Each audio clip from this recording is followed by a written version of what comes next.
Next, sum number 6.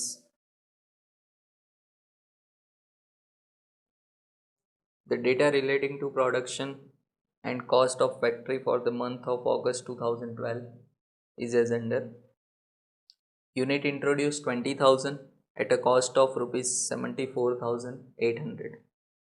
Unit transfer to next process 12,800 units. Okay, दोनों units आपको दिए, unit introduce भी दिए हुए और ट्रांसफ़र टू नेक्स्ट प्रोसेस. पर हमने देखा था कि जब transfer to next process units दिए हो तो वही यूज़ करेंगे. ओके, 12,800 यूनिट्स है. Units incomplete at the end of month 5,000. Unit scrapped 2,200 units. Okay, और स्क्रैप्ड के आपको वर्क इन प्रोग्रेस दिया हुआ है, उसका stage of completion of closing work in progress percentage दिए हुए. Material 80%, labour 50% and overhead 40%. The expenses of production during the month were material 32,000, wages 62,000 and overheads 30,000.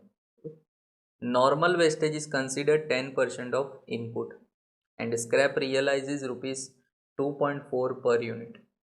From the above information, prepare statement of equivalent production, statement of cost, statement of evaluation and process account. Okay, so तीनों statement prepare करना है और उसके basis पे process account भी prepare करना है. तो सबसे पहले हम प्रिपेयर करेंगे statement of equivalent production.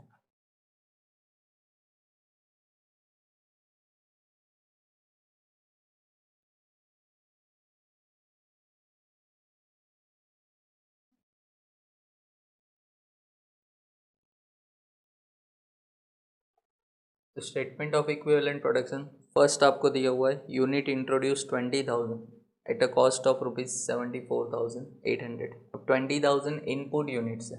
Input units का आपको इक्विवेलेंट प्रोडक्शन फाइंड नहीं करना है, बट जो ट्रांसफ़र करेंगे नेक्स्ट प्रोसेस में, मतलब फिनिश स्टॉक का हम लोग इक्विवेलेंट प्रोडक्शन. तो फर्स्ट हम लेंगे finish stock. First finish stock. Finish stock कैसे फाइंड किया जाता है? Transfer to next process minus opening work in progress. Transfer to next process units है 12,800 और ओपनिंग वर्क इन प्रोग्रेस आपको नहीं दिया हुआ है. ओके, सो 0. तो 12,800 यूनिट्स होंगे finish stock. Okay, total 12,800 units. अब जो परसेंटेज ऑफ कंप्लीशन है, तो परसेंटेज इक्विवेलेंट प्रोडक्शन के लिए जब फिनिश स्टॉक लो तो ऑलवेज 100%, मतलब पूरे यूनिट्स लेने 12,800. ओके, फिनिश स्टॉक में ऑलवेज 100% जितने भी एलिमेंट्स हो वो हर एक में. तो 12,800 नंबर ऑफ यूनिट्स होंगे. Okay, element wise. Finish stock के बाद units incomplete at the end of month 5,000 units. Units incomplete है मतलब कि क्लोजिंग वर्क इन प्रोग्रेस है. ओके, तो second units incomplete, that is closing work in progress. Closing work in progress आपको दी है 5,000 यूनिट्स. तो यहाँ लिखेंगे closing work in progress, number of units are 5,000. Closing work in progress में जो इक्विवेलेंट प्रोडक्शन के लिए परसेंटेज यूज़ करते हैं वो always percentage of completion. Percentage of completion आपको नीचे दिया हुआ है, देखो, stage of completion of closing work in progress. उसमें 80% मटीरियल, 50% लेबर एंड 40% ओवरहेड्स. तो 80%, 5,000 का 80% 4,000, 50% labour that is 2,500 and 40% overheads that is 2,000. Okay, 5,000 का 40% 2,000 यूनिट्स. ओके, सो इक्विवेलेंट प्रोडक्शन हुआ क्लोजिंग वर्क इन प्रोग्रेस का. क्लियर? फिर आपको बोला है यूनिट स्क्रैप्ड 2,200 यूनिट्स. अब स्क्रैप यूनिट है. स्क्रैप यूनिट मतलब टोटल जो लॉस है वो. अब टोटल लॉस में हम लोग यहाँ डिवाइड करेंगे कि नॉर्मल लॉस और दूसरा एबनॉर्मल लॉस या एबनॉर्मल गेन है कि नहीं. तो नॉर्मल लॉस के लिए आपको सेकंड लास्ट पैराग्राफ में बोला है कि normal wastage is considered 10% of input. तो नॉर्मल वेस्टेज उसके यूनिट्स कितने होंगे यहाँ हम फाइंड करें. Normal wastage 10% of input. Input यानी यूनिट इंट्रोड्यूस. तो देखो फर्स्ट लाइन में लिखा था 20,000 यूनिट्स इंट्रोड्यूस है. तो 20,000 टोटल यूनिट इंट्रोड्यूस, उसका 10% करें that is 2,000 are normal loss. Okay, so units introduce into 10%, तो 2000 यूनिट्स हो जाएंगे नॉर्मल लॉस। नॉर्मल लॉस में जो परसेंटेज हम लोग लेते हैं वो always nil, okay, that is 0%।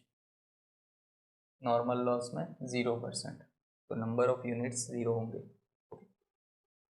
अब हम देखें टोटल जो यूनिट स्क्रैप आपको दिए 2200 यूनिट्स है, मतलब टोटल लॉस 2200 है, उसमें से नॉर्मल लॉस कितना है 2000।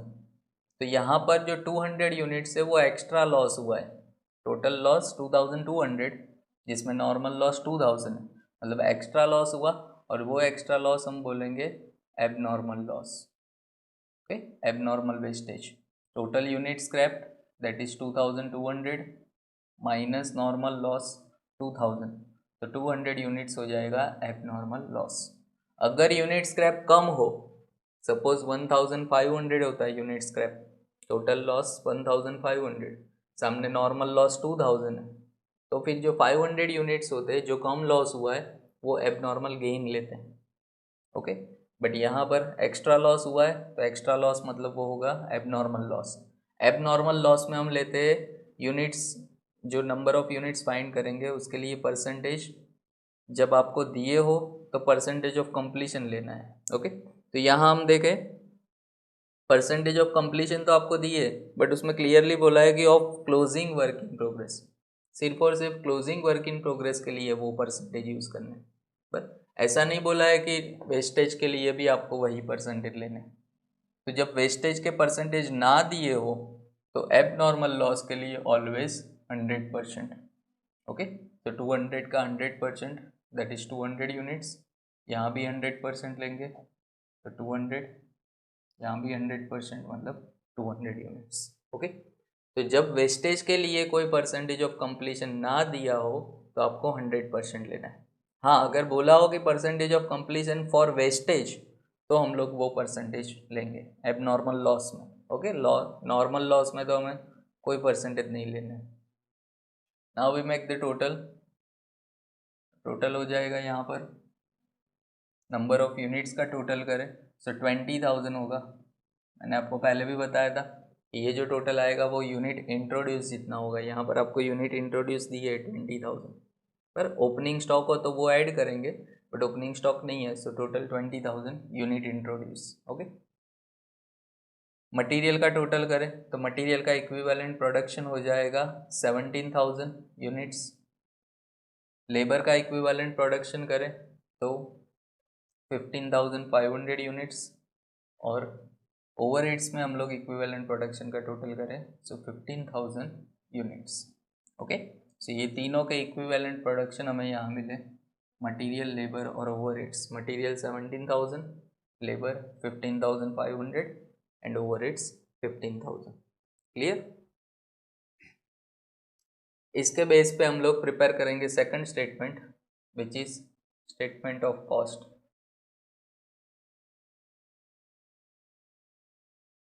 स्टेटमेंट ऑफ कॉस्ट के लिए जो फॉर्मूला है हमारा कि टोटल कॉस्ट या तो total expense divide by equivalent production equal to cost per unit, okay. तो जितने भी यहाँ पर एलिमेंट्स है उसकी आपको कॉस्ट पर यूनिट फाइंड करनी है। तो उसमें फर्स्ट हम फाइंड करेंगे मटेरियल के लिए। मटेरियल की टोटल कॉस्ट क्या होगी, तो मटेरियल देखो आपको फर्स्ट यूनिट इंट्रोड्यूस दिया है, उसकी कॉस्ट है 74,800। अब वो यूनिट इंट्रोड्यूस मतलब कि वो मटेरियल की ही कॉस्ट हुई, ओके। सो वो आपको लेनी है 74,800 जो यूनिट इंट्रोड्यूस की कॉस्ट है। उसमें ऐड करेंगे जो एक्स्ट्रा मटेरियल आपने परचेस किया था, तो देखो आपको दिया हुआ है नेक्स्ट कि the expense of production during the month were material 32,000, मतलब ये एक्स्ट्रा मटीरियल है तो वो हम लोग ऐड कर देंगे additional material 32,000, okay.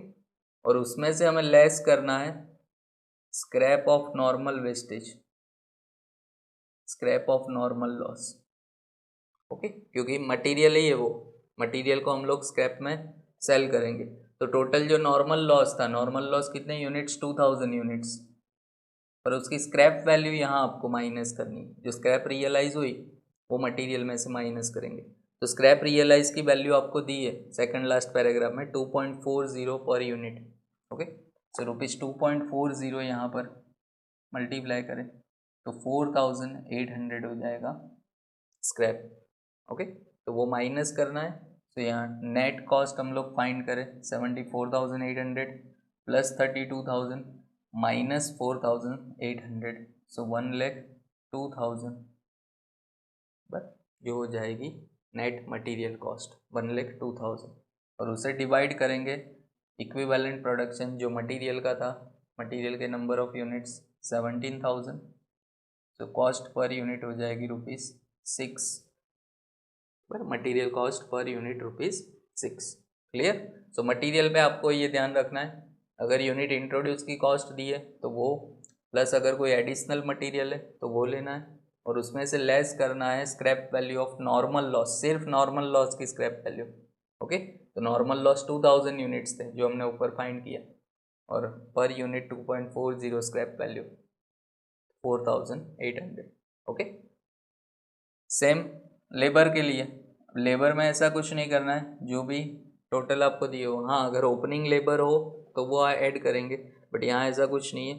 Total wages cost आपको दी हुई है 62,000 रुपीज़, तो लेबर में कॉस्ट होगी 62,000, उसे डिवाइड करेंगे नंबर ऑफ यूनिट्स से, इक्विवेलेंट प्रोडक्शन के यूनिट्स थे टोटल 15,500, तो ₹4 पर यूनिट हो जाएगी लेबर कॉस्ट। ओके, और थर्ड ओवरहेड्स, ओवरहेड्स में हम देखें तो टोटल ओवरहेड्स 30,000 रुपीज़ है, 30,000 टोटल ओवरहेड्स, डिवाइड करें इक्विवेलेंट प्रोडक्शन विच इज़ 15,000, सो पर यूनिट ₹2 ओवरहेड कॉस्ट। ओके, तो ये हमें मिल गई टोटल कॉस्ट पर यूनिट, तो यहाँ टोटल करें सो ₹12 पर यूनिट टोटल कॉस्ट होगी मटेरियल, लेबर और ओवरहेड्स की। ओके, बट एलिमेंट वाइज हमें फाइंड करनी थी, तो 6, 4 एंड ₹2 आर कॉस्ट। अब फर्स्ट और सेकंड स्टेटमेंट यूज करके आपको प्रिपेयर करना है थर्ड, जो होगा स्टेटमेंट ऑफ इवैल्यूएशन। ओके, अब वैल्यू कौन कौन से एलिमेंट की हम लोग फाइंड करेंगे, तो यहाँ पर जितने भी पर्टिकुलर्स में आपने डिटेल लिखी है, बस एक फिनिश स्टॉक है हमारे पास, क्लोजिंग वर्क इन प्रोग्रेस है, नॉर्मल लॉस है, एब नॉर्मल लॉस है, वो चारों की आपको क्या करनी है, वैल्यू फाइंड करनी होगी। बस, तो वो वैल्यू कैसे फाइंड करेंगे, तो उसके लिए थर्ड स्टेटमेंट ऑफ इवैल्यूएशन, तो वैल्यू यहाँ फाइंड करेंगे नंबर ऑफ यूनिट्स जो इक्विवेलेंट में हमें लेने, इनटू कॉस्ट पर यूनिट, तो हमें मिल जाएगी उसकी वैल्यू। ओके, तो जितने भी आपने पर्टिकुलर्स में लिखे ये डिटेल, फर्स्ट होगी उसमें finish stock, first finish stock, finish stock में भी एलिमेंट वाइज आपको जाना है। ओके, जितने भी एलिमेंट्स है, एक मटेरियल है, मटेरियल उसके number of units, finish stock में हम मटेरियल में देखें number of units 12,800, 12,800। Okay, into cost per unit, cost per unit of material ₹6, total material की कॉस्ट होगी ₹76,800। ओके, सेम लेबर, लेबर तो इक्विवेलेंट प्रोडक्शन फिनिश स्टॉक में labour में देखें तो 12,800 यूनिट्स, यूनिट सेम होंगे फिनिश स्टॉक में क्योंकि वो 100% ही लेते हैं हम लोग, बट जो कॉस्ट पर यूनिट है वो डिफरेंट होगी, यहाँ पर ₹4, ₹51,200 total labour cost. Okay, of finish stock, और सेम ओवरहेड्स के लिए, ओवरहेड्स भी फिनिश स्टॉक में overheads 12,800 into per unit ₹2, 25,600 total overhead cost. Okay, तो तीनों का टोटल करें, ₹1,53,600 are the value of finish stock, but total value of finish stock 1,53,600। Okay, second जितने भी पर्टिकुलर आपके पास है, क्लोजिंग वर्क इन प्रोग्रेस है, सेकंड क्लोजिंग WIP, उसमें भी एलिमेंट वाइज जाए, मटेरियल, लेबर, ओवरहेड्स। तो क्लोजिंग वर्क इन प्रोग्रेस उसमें मटेरियल के यूनिट्स है 4000, तो 4000 units into cost per unit 6 rupees 24,000। Labour के closing work in progress 2500 units into cost per unit 4 rupees 10,000। Okay, और ओवरहेड्स जो क्लोजिंग वर्क इन प्रोग्रेस में 2000 units है, तो overheads 2000 units into per unit 2 rupees 4000। Okay, तो total value करें हम लोग तो ₹38,000 क्लोजिंग वर्क इन प्रोग्रेस की टोटल वैल्यू। ओके, तो यहाँ वैल्यू फाइंड कर रहे हैं हम लोग। थर्ड नॉर्मल लॉस है, नॉर्मल वेस्टेज। अब यहाँ नॉर्मल वेस्टेज में देखें तो एलिमेंट वाइज आपके पास कोई यूनिट्स नहीं है, मटेरियल, लेबर, ओवरहेड्स जीरो है, बट उसकी वैल्यू कैसे फाइंड करेंगे? तो टोटल नंबर ऑफ यूनिट्स हम देखें नॉर्मल वेस्टेज के, तो यहाँ उसकी स्क्रैप वैल्यू लिखनी होगी आपको, बट स्क्रैप वैल्यू जो रियलाइज होगी, तो टोटल स्क्रैप वैल्यू वैसे ऑलरेडी हमने फाइंड की हुई है यहाँ स्क्रैप वैल्यू, बट तो 2000 units into ₹2.40 per unit scrap value. उसमें आपको नंबर यहाँ पर मटेरियल, लेबर या ओवरहेड्स की कोई वैल्यू नहीं लेनी है, उसकी जो स्क्रैप वैल्यू है वही, तो ₹4800 हो जाएगी total scrap value of normal wastage. Okay, और fourth abnormal wastage. Abnormal wastage में भी हम लोग एलिमेंट वाइज जाएंगे। अब यहाँ देखें तो तीनों में सेम ही है 200, पर तो आप डायरेक्टली भी कर सकते हो, या तो एलिमेंट वाइज करना हो तो material 200 units into per unit material cost ₹6 ₹1200। Labour abnormal loss, उसमें लेबर 200 यूनिट्स है, पर यूनिट कॉस्ट ₹4, तो ₹800। ओके, और ओवरहेड्स उसमें भी number of units 200, per unit overhead cost ₹2। Okay, तो ₹400। टोटल करें एबनॉर्मल लॉस की वैल्यू का तो ₹2400 जो होगी total value of abnormal wastage. Okay, so यहाँ जितने भी पर्टिकुलर आपके पास है वो हर एक की वैल्यू आपको फाइंड करनी है। ओके, फर्स्ट स्टेटमेंट में से उसके नंबर ऑफ यूनिट्स लेने हैं आपको, नंबर फर्स्ट स्टेटमेंट में से, और जो है कॉस्ट पर यूनिट है वो हम लोग सेकंड स्टेटमेंट में से लेंगे। ओके, तो उसके बेसिस पे हमने थर्ड स्टेटमेंट प्रिपेयर किया जो होगा स्टेटमेंट ऑफ इवैल्यूएशन। अब एक और आपको प्रिपेयर करना है यहाँ पर फोर्थ, जो होगा process account. Process account already आपने चैप्टर 1 और 2 दोनों में सीखा हुआ है, और जो चैप्टर 1 में हमने प्रोसेस अकाउंट प्रिपेयर किया था वैसे यहाँ पर करना है। ओके, 3 कॉलमनर प्रोसेस अकाउंट नहीं होगा क्योंकि यहाँ कोई इंटर प्रोसेस प्रॉफिट का हम लोग पॉइंट नहीं सीख रहे, तो फर्स्ट जो सिंपल प्रोसेस अकाउंट हमने प्रिपेयर किया था वैसे करेंगे। तो प्रोसेस अकाउंट डेबिट और credit side particular unit rupees जो फर्स्ट चैप्टर में हमने सीखा था सेम वैसे प्रिपेयर करना है। ओके, अब डेबिट साइड जितने भी इंफॉर्मेशन यहाँ लिखेंगे वो सब हम लोग क्वेश्चन में से लिखेंगे, बट और क्रेडिट साइड जितने हम लोग यहाँ पर इंफॉर्मेशन लेंगे वो यहाँ जो हमने स्टेटमेंट प्रिपेयर किए उसमें से लिखेंगे।